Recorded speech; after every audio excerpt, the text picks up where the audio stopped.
And welcome back, everybody, to the Between Two Wheels podcast, stage 13, explosion in the Tour de France today. We're going to get some reactions and some results from that. Bora, they decided to employ team tactics the correct way today.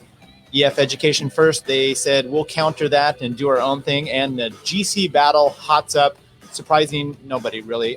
Well, maybe a few surprises. It's the French, they're exiting the Tour de France in quite thick fashion, some things to make you go, some ride of the week, and what are all those yellow jerseys about? We'll talk about that today, Friday, September 11, 2020. This is the Between Two Wheels podcast, and joining me on today's show, the one and only Chris Flower. Chris, how's the tour been treating you? Pretty good. Not catching as much of it as I would like with the whole work from home situation. I found my schedule has kind of shifted forward a little bit, and I'm waking up when the race is usually in like the last 40 to 50K. And some of those kilometers are kind of a little dreary in terms of being able to pay attention, but it's been interesting otherwise. The tour is, and yeah, I was just going to comment on what you said, that the tour is so interesting where you get these boring days, and people will talk about the boring stages like we had the other day. And then, the last 3K is just crazy with Sagan and Wout and all that stuff. Yeah. So, but you need, and there's the importance, I think, of wearing everybody down and needing all those kind of long, boring things to kind of have, for me, yeah, I've been being able, I get a little earlier, I guess, than you, and then being older, that's just what happens when you're older. And I've been enjoying it. Any surprises for you up until before stage 13 that you would like to comment? Or you haven't joined us in for a while for talking about the tour. So what's been your reactions and some of your comments so far? I mean, you and I have been texting back and forth as we're doing this, so I relay some of your info on the podcast itself. But I mean, just as a tour overall, no real huge surprises. I think the one that I was most shocked by was Dumoulin sacrificing himself a few stages ago. Yeah. Didn't really seem like there was a huge benefit for that sacrifice. And now as you saw today, I mean, it wasn't a killer, but outside of that, it's good to see Wout continue to just be dominant.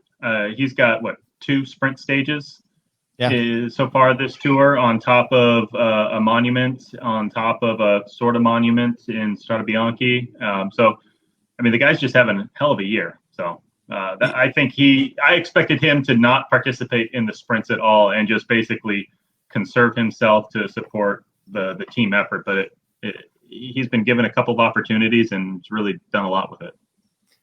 He has, and he almost took another one. I mean, shot at, I think it was an early. What would you think of the Sagan controversy? I know you're a big fan of Sagan, so it might not come to anybody's surprise that you're going to support him no matter what he does. Of course. But yeah, I mean, he can do no wrong. I think Wout totally drifted into his lane and tried to shove him into the barriers.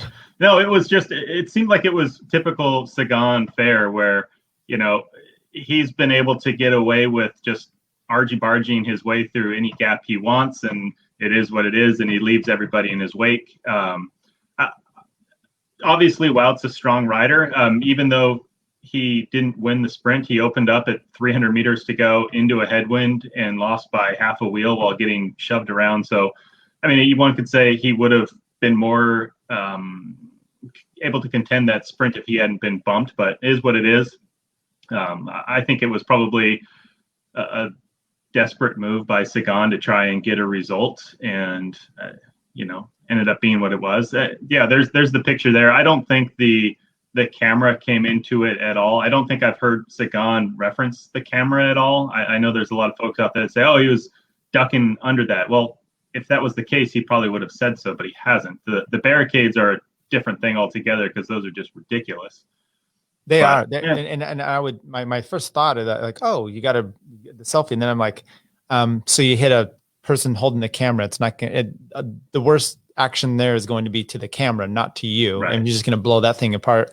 I think maybe the barrier got him, but then I wish I had it with me, but then you or Curt sent the tweet of him a few days earlier in the green jersey, in his attempt to almost like knock Wout off the road in the middle of a stage. Do you remember that?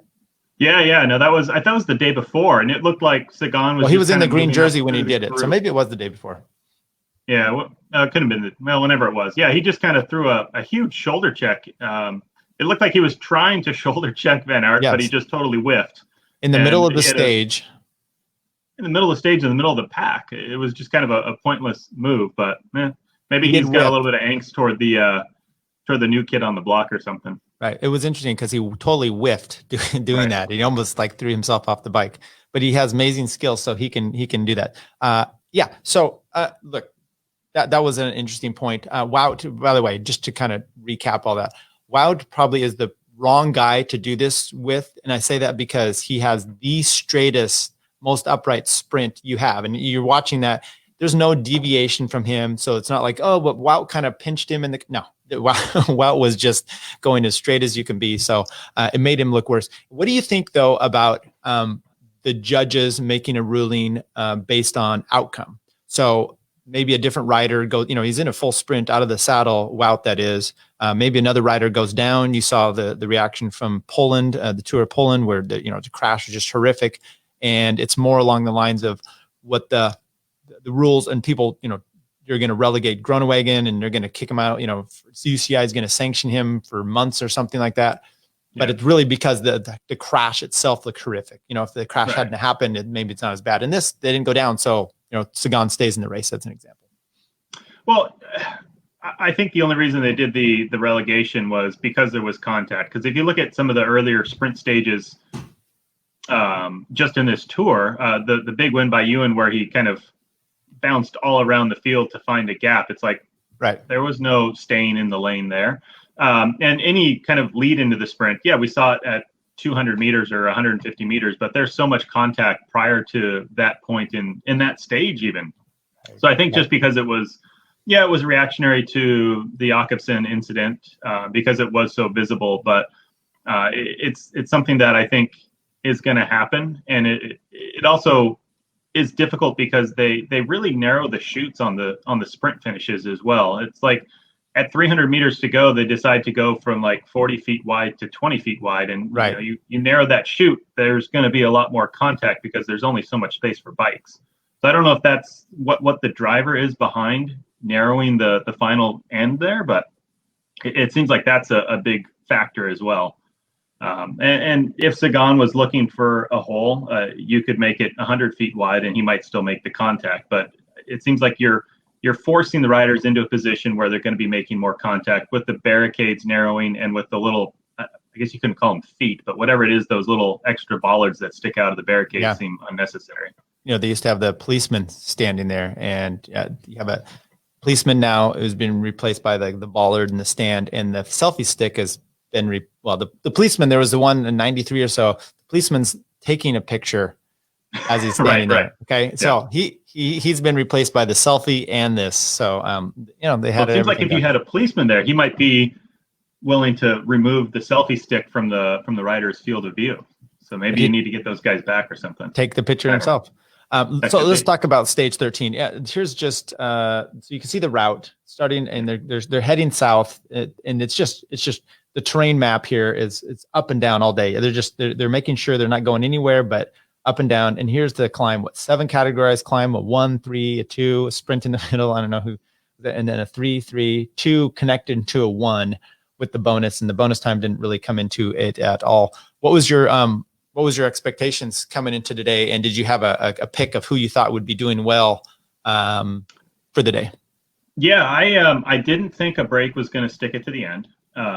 That was a little bit unexpected. And I also expected a lot more from Bernal. I think I sent you and Curt a text yesterday saying, I think the jersey's going to change hands today. And I think Bernal is going to take it on that final steep ramp. The white jersey. I didn't think Pogačar was going to do that well. Not Pogačar, sorry. Roglic was going to do that well on the steep climb, but he did great. For me, the biggest surprise was Bernal just totally getting floored and losing 40 seconds in the last 500, 600 meters. Well, now you're spoiling the stage already. We'll set that up, but maybe it's my thought process is different. I see Roglic doing better in the shorter, steeper climbs, and Bernal being that long gradual, which we're going to see coming up. Sunday's a little bit more on that. And then you got the rest day on Monday, but Tuesday and Wednesday. I think Wednesday is just 2 climbs, and they're both HC climbs. So they're Wednesday 20 or Sunday.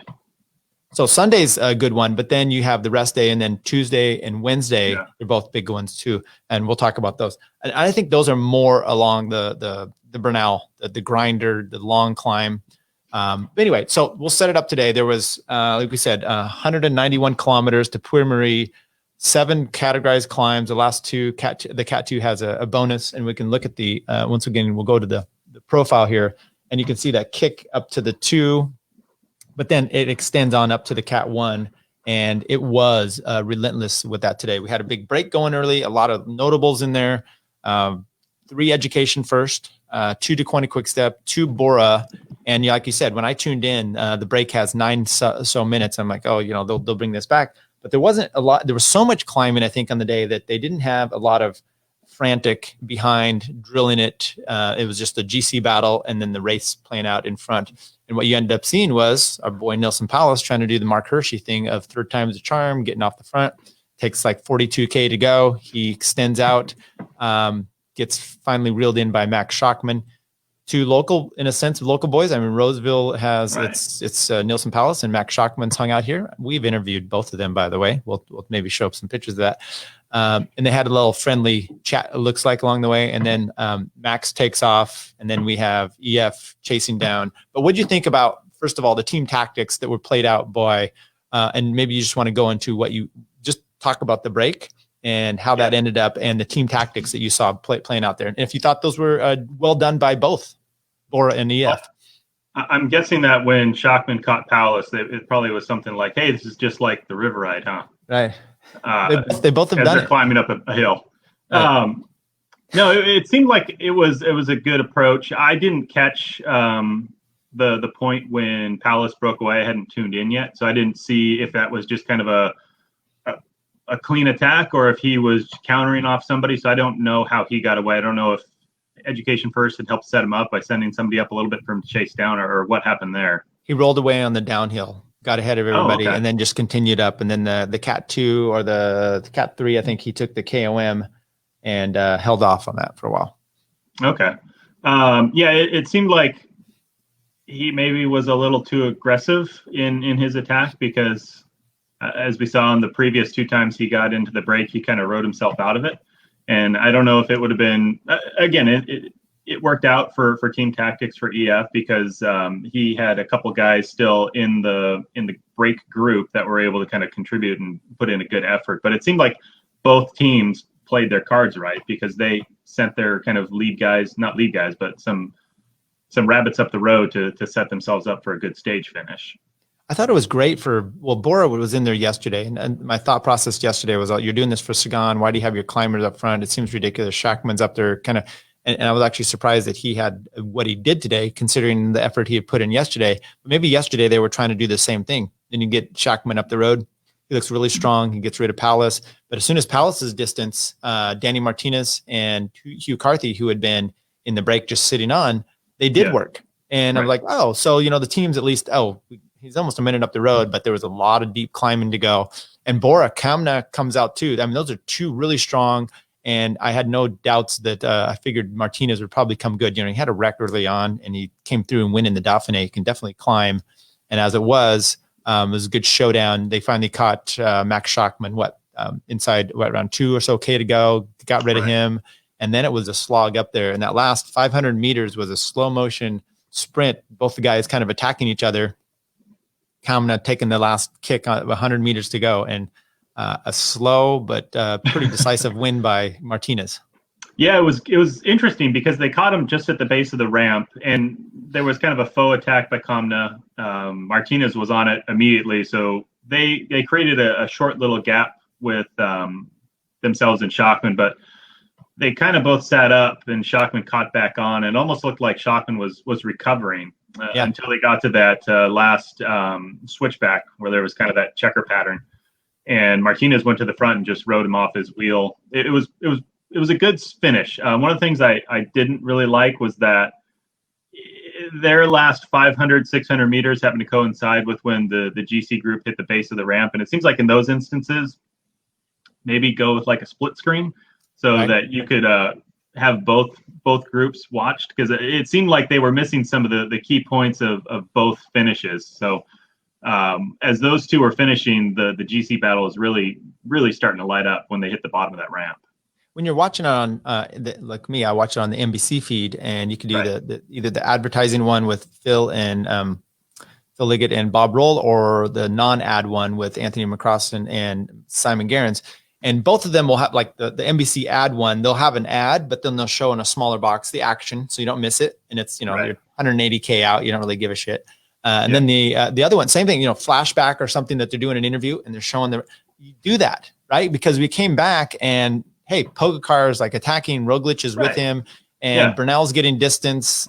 Sepp is kind of looking around like still got an easy day. And that guy, let's talk about that. So first of all, Martinez, I'll just wrap up the breakaway.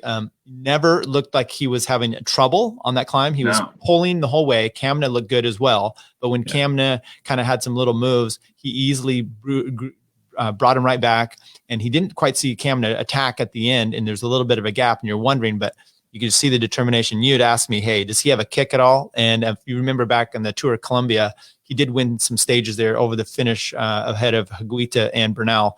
So he definitely has a little Valverde kick to him. And if you're beating Higuita in a sprint, you're pretty good as well. So yeah, that's not only a sprint stage, but I mean a finish, but you needed a kick to get, and Kamna hung deep. So anyway, so you go back to the anything else on there? We want to head back to the Roglic group now. No, I think we head back to the Roglic group. It was just a good win. You asked about team tactics earlier, and it seemed like it worked well for EF. They were able to kind of set things up to their liking. And you can't fault Bora, I think, either. No. They did the right thing. Schachmann looked strong. Kamna hung on. He didn't take any turns when he didn't need to. He put in a dig. I mean, basically right on Martinez's wheel. You just lose out. Yep. So, So back in the main field, look, I saw Ineos. They're on the front. They had Sivakov up in the break, so it looks like they have some. But even they're riding on the front, it seems fake to me. You're coming in, you got Luke Rowe, you got some of the other guys, and I'm like, okay, but especially with a finish like this, when we just saw this with Martinez and those, it doesn't matter who you really have around you, unless you have a mechanical, you got to have the legs. But they come in at the bottom of the climb, 14 or so K out there on the front. Next thing you know, Jumbo's taking the lead. Carapaz takes a little move that looked kind of weak because Dumoulin shut it down pretty quick, and then Sepp was coming around, and Sepp was there when he needed to be. But you're right. Then they switch back, and what do you have? The Carapaz move was a little odd because Kwiatkowski had just pulled off after doing his usual, just burying himself for the team effort.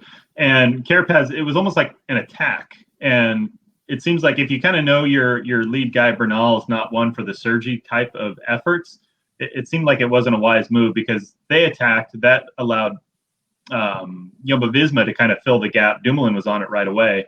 And then in that instance, Bernal went from second wheel to like 8th or 10th wheel. So you really weren't doing your lead guy much of a favor there. And he never really recovered, it seemed, from that effort. Yeah, he was able to chase back on and stay at least until the bottom of that ramp, but it wasn't a good team tactic per se in that regard. Right. And I think Carapaz was, and I'll look at this going into this, but I think going into today's stage, he was maybe 3 minutes back. So, he was somewhat of a threat, I guess you could say at that point. But was he, it was an odd thing to do when you're not really in for anybody. Yes. So he was 342 going back into today's stage. So I guess it's a little bit of a threat, but it reminded me of the attack that Alaphilippe did the other day when he decided to just pull out of the GC race. He's suffering. So he goes to the front, does a quick turn, and then just explodes out the back. It's kind of the same thing. And really all you did was, like you said, him exploding was shrapnel on Bernal rather than getting anything on Jumbo. So then 4K or so, we finally get some video footage back to the main group, and you're seeing Pogacar doing his thing like he's done. And Roglic looks super easy on his wheel with a gap created to Port. Lopez, Landa was having some trouble. Bernal was having trouble. Nairo was having trouble. Adam Yates had been yo-yoing off the back. Prior to that, you would also have the French guys. Guillaume Martin had been distanced on the Cat 2 early. Romain Bardet had crashed with Bauke Mollema and Nairo. Bauke had to abandon, and you saw them suffering as well. What did you think of first of all, Bernal and his angst? You thought he was going to be, he said jerseys were going to change. He did lose the white jersey, so you were kind of correct on that one. But what did you think of the tactics and Pogacar and Roglic specifically? I think it was a smart move by Pogacar. It seems like he's got that short, powerful kick, so you must have expected that if you were coming into the base of that climb with him still in the mix. And he was, what, 30, 40 seconds off the lead at that point in the GC, so Roglic has to cover him. It looked like Sepp provided a little bit of cover for Roglic going into the attack, and Roglic just looked solid. I don't think he really did anything but seated pedaling, nose breathing to follow the move. So it looked like he handled it with ease, and it was expected from Pogacar, but it was still an incredibly strong move, and makes you wonder if he didn't have that incident a few stages ago in the crosswind day, where he'd be faring right now. So it was expected. I thought that Bernal would have been able to hang on. It looked like there were a couple points where he was starting to claw his way back, and then it looked like Pogacar and Roglic just started kind of one-twoing each other, and that shed everybody else. You made a comment as we were watching this, texting back and forth about Schachmann. Now Schachmann was kind of already losing the lead, but he lost like a minute in the last 500 meters, and you can really lose that. And you saw Bernal coming over the line. He only lost, I think, 40 some seconds or so today. Let's get to the actual stage. Pogacar, landed Bernal 6:43 and Roglic at 6:05. So yeah, just around 40 seconds, 39, 40 seconds there. So not a huge loss, and he looked like he really suffered coming over the finish, and he was not, which is impressive because we would have lost minutes in that last 500 meters. That. Oh, Nelson Powell did finish above him. The other thing that's a little worrying, I think, for Bernal, if we look ahead, you indicated that he does better on the long drag climbs. He didn't have anybody really with him going into the base of the climb, and Roglic still had, Dumoulin was right there, Sepp was right there, Van Aert kind of had a bad day and got dropped early, but it seemed like Jumbo-Visma's team was a lot stronger going into that. I expect that they had hoped more from Sivakov, having sent him up into the break and hoping he'd be able to support Bernal, but that just didn't happen. And we missed some of the video there, but I didn't see him help at all. We missed some video, but I imagine he just went straight back. Right. Yeah. I don't think he contributed much. He must have been just on the limit at that point. But it was impressive to see Jumbo-Visma really kind of do the team tactics correctly this stage. It was good. They didn't burn themselves up too early like they've done in a couple of the earlier climbing stages. Right. So let's look at the results here. So Martinez gets the win. Very impressive. Good for EF Education first. And I had mentioned yesterday how they were second on Team GC. It means really nothing, but it's more impressive for me to see. And they did. They took the Team GC lead back from Movistar. I was more disappointed that Movistar even was close to it because they couldn't get a guy in the top 10 except for like a long, weird break. So they were impressive today, though, getting first. You had Hugh Carthy in 8th, and then Iran hung tough in 19th place, 6:43. So he was right there with Egan Bernal. Not so bad. We'll see. This is a different kind of race than, like I said, than coming up because of the pitchy stuff and a lot of climbing all day. But Camden in second, Schachmann in third. Some of the other breakaway guys, like I said, Hugh Carthy, Mark Soler in there. Let's take a look. Nelson Powell, 17th place, 6:29. Pretty good. What do you think of his ride on today? Like I said, it was good. I think he's just got to maybe be a little more attentive to his legs. He's had a few efforts where he's been able to get on the front of the race and kind of burn himself up a little too early. That might be his guidance from the team, though, is like get out there, get up front, and set things up for Martinez, who's feeling well. So he might be following orders, but it seems like he's riding really well, obviously, but he might be kind of overextending himself a bit. Yeah, but good to see. Second week of the race. Some people are suffering, just staying intact. So he's able to kick it up there. Yeah, some learning experience. Like I said, he didn't close the deal like Mark Hershey, but Mark Hershey, the next greatest thing to come along since Sagan. Here's the GC picture now. So Primož Roglic, first place, as we said. Pogacar in second at 44. Bernal moves down to third at 59 seconds. Iran, so top 10 down to Enric Mas, 254. You're starting to see it spread out a little bit. Adam Yates, he was just coming here for stages. His brother, by the way, slayed it today in Tirreno Adriatico, so we'll see what he's doing. Lopez, Nairo. I didn't even see him on the stage today. He drops down to, or he stayed the same at 5th place at 112. But I was really impressed with Richie Port. Richie Port moves up to 9th place. He's 206. But, once again, so Chris, I don't know if I told you this. Chris Horner has a video, YouTube channel called The Butterfly Effect, and he does a little breakdown every day. And I love his analysis. But I love the term butterfly effect because exactly what you're saying. What would have happened here and the little things that happen, like Pogacar, he loses time. If he doesn't lose time, I don't know that Roglic lets him get so much time back on the one stage. So, everything plays into it and how you're working there and saving your energy. But Richie Port loses a bunch of time on the stage before, but today held really tough. Yeah, he did really well. I mean, he was kind of bringing those two back as well when he got distanced initially. So he had a good recovery. It was good to see him there at the end. Impressed. And I agree. I didn't see Quintana at all. I think I sent you a message saying, is he even in the race? He's just Mr. Anonymous today. Well, yeah, he obviously was in the race because I saw him crash. But I'm trying to see where he was on the finish. He was 21st. He was with Adam Yates, 6:45. So not so great. Nielsen Palace beat him. I don't know what to tell you about that. I have to look at that. Anything else from the stage today that caught your eye or that you wanted to make comments on? Was there sprint points early on? If so, who took those? Was it the break?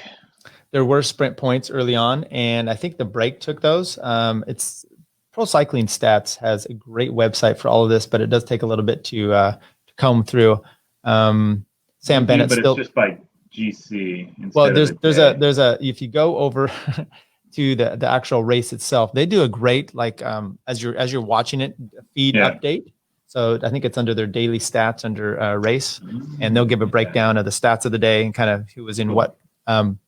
But yeah, as the stage is going on, they have a lot of, and I don't think Sam Bennett took it because it was a bunch of climbs prior to that, but he's still leading. I know that's an important category for you.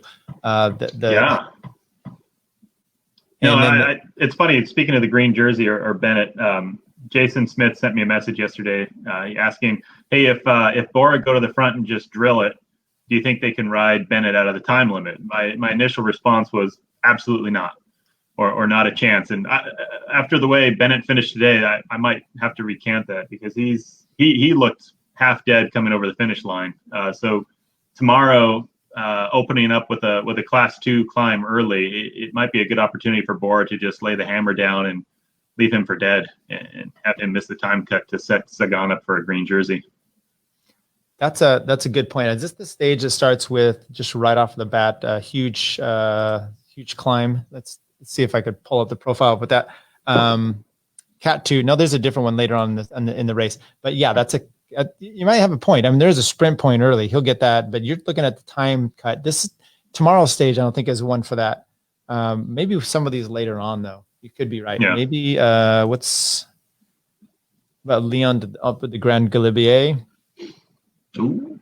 Yeah, there's probably not enough time there for that. No. So, yeah, the good question. Or Bora just drills themselves out like that, and next thing you know, the whole team is off the time cut as well. I heard David Miller. He's on a ITV podcast, and he was talking about a time when they were in Garmin. He said they Garmin themselves. What they did is the whole team attacked early on, just shredded the field. He said, and then it was so bad they all decimated and withdrew. He said Dave Zabriskie actually pulled off when the group was going to catch him. He pulled off into a driveway, let the group pass, and then jumped in the back just so that he wouldn't be so embarrassed by getting passed over by everybody. Smart move. Right. He did a few smart things. Okay. So the French today, we saw Guillaume Martin. He had been looking great. Romain Bardet went down. Baca Molimer, he's out of the race as well. He went down. That didn't help their team GC as far as track goes. So the French are kind of out of the top here. So it looks like you're getting a Colombian, Slovenian onslaught with a Australian kicker in the middle. Right. What did you think of the French hopes going down the drain? I mean, they'd had Pinot first, and then Alaphilippe. Alaphilippe, he was in that break yesterday. Did you see him ramming on his bike and freaking out? He said there was a report about it. He said, "I thought it was my bike, but it ended up being my legs." I'm like, okay. He just looked like a good way to sell it, though. I'm not really fading; it's the bike. Right. But no, the French. It was good to see Pinot still get a lot of camera time today when he was off the back. I think it was Gerrans was wondering if he's going to recover in time to even be able to target a stage. But the other two, I didn't expect Guillaume to fall off as much as he did there, because he looked so strong through most of the stages. But where's he at now in the GC? He dropped down to 12th. So he dropped 9 spots. That's a big drop. He's now 3 minutes back. Bardet, big drop as well. He's 3 minutes back. So, I mean, you're not going to make that up with everybody that's ahead of you. You might be able to come in for like a top 10 in the event Yates and a couple others flounder, but it seemed like a really good tour for them to target a French win, but it's just, like I said, not happening. The Slovenians and Colombians got that top 6 all locked up. They do. And did you hear my reporting the other day that Lopez seems like a problem. He's a problem starter. But he was saying and trying to get collaboration between all the Colombians to take on the Slovenians. Oh, really? And I don't think that the Slovenians are working together. They just happen to be 2 of the strongest out there. Because I haven't really seen them like do anything that's any other than just riding. And I don't know, the collaboration is actually legal. I mean, if you're outright saying it, it's not the best. And then it was interesting because Bernal said, he goes, it's funny that Nairo would. Excuse me, because Nairo was making comments about it too, and he's like, it's funny that he would say that. He goes, we've been in breaks together, and I've always asked him to work, and he won't work. Why would I do this now? Right? Yeah. How many Slovenians are in this race? 2, 3. Jan Polak is for UAE is also a teammate there. Okay. But yeah, it doesn't seem like they're going to have a ton of collaboration. It seems like the collaboration so far has been Pogacar attacks and Roglic follows. So. Right. It seems like the Colombians can jump on that ship too. Right. What's also interesting is, are you going to really see, and I think Lopez is doing this because he wants other people to do something to benefit him. Is he really going to sacrifice his race to help Bernal or to help Nairo or Iran? No. I don't see that. I don't think, who's he with, Astana? I don't think they'd be super excited about that. Right. So just one other item I was brought up here. There's been a lot of talk about the yellow jerseys and the fact that there's multiple yellow jerseys in the stage. Velo News has an interesting little article about it, because you've got Roglic in his national jersey. Now he swapped it for the Tour de France yellow. Higuita, his Colombian jersey looks yellow. The whole Jumbo Visma team looks yellow. So there, Velo News wrote an article about is there rules against it? And there are, and of course they say aren't there rules to this sort of thing? Of course there are. But like most rules in cycling, its application is, well, uneven at best. You may be shocked to learn that there are conflicting rules on the books. And throughout history, there are multiple yellow team kits that have been created headaches for fans following the races. So they talk about some rules that the Mercantone Uno, they used to have yellow, that the ASO made them wear pink at one point. Team Once used to have yellow just for the tour that they would wear pink. I'm not a fan. I don't know why you would design like a jersey, like the Colombian jersey, and have it so much like the yellow jersey when there's so many team yellow jerseys out there. Jonathan Vaughters, what are you doing? And has this been a confusion for you at all? Not so much. I'm not sure. So some countries have for their cycling associations, like mandated jersey designs for national champions. So that might be the case for a couple. It's easy enough to follow, and the most time when it's going to come into play is going to be on a long climbing stage, and you got enough time to kind of suss out who's who in those instances. But I think his jersey looks pretty sharp. Which one, Higuita? Yeah. No, I think it. Roglic. No, Higuita. You're right. Sorry, Higuita. Sorry. No, I don't have. I think they look fine, but I think it is a bit of confusion, and that this, first of all, there's so much talk because the Slovenian jersey and the Colombian jersey are much different than they've been in years past. And so they're too yellow on the shoulders, and it's somewhat confusing. And I think we can get past it, but there's a lot of talk about it. That's why there's an article. Chris, we're just reporting the news here. Well, then I think we better call out Jumbo Visma for having an entire, I guess they were planning ahead so that they could kind of confuse the other riders as to who the team leader is. Right. All of us. Okay, we're going to have stage 14 coming up here. I thought I would just play it real quick. Jonathan Scriven's take on that. It's pretty quick here, I think. And see what you think. 14, which kind of gets us out of the Massif Central into Lyon. But again, going from Clermont, I've done that drive from Clermont-Ferrand to Lyon, and it's there's a lot of these little hills that you don't really notice so much unless you're on a bike, and you can see there's a couple of climbs right there in the middle. But lots of tricky little climbs in the beginning of that stage, and then it descends right into Lyon, and we're all familiar with Lyon. It's a beautiful, beautiful city. Okay, so with that, obviously you can see the profile there. Tomorrow, so today was heavy duty. Sunday is going to be heavy duty, and then today, tomorrow is kind of an in between. What do you think you're going to get out of tomorrow's stage with some climbing and after today's raucous affair as well? I think tomorrow's probably another good day for a break win. I imagine the GC guys are going to want to be saving their legs for Sunday. So the break goes, maybe Sagan gets in it trying to get a few points, but I think it'll be kind of a maybe not Shockman type break, but somebody kind of in that rouleur category. Mark Hershey, you think he's going to give it another shot? Not enough descents. I think he needs those descents to get his wins. What do you think of his descents? Because he's been pretty impressive with that. And then I think announcers get too giddy about those kind of things. They see something like that and that he hasn't crashed, and then they just think he's the most amazing thing out there. I mean, he was pretty good. He was no Ilnur Zakarin, I'll say that. That's true. That's a tough guy to compare to. But no, it looks solid. I mean, he was sliding literally around some of the corners.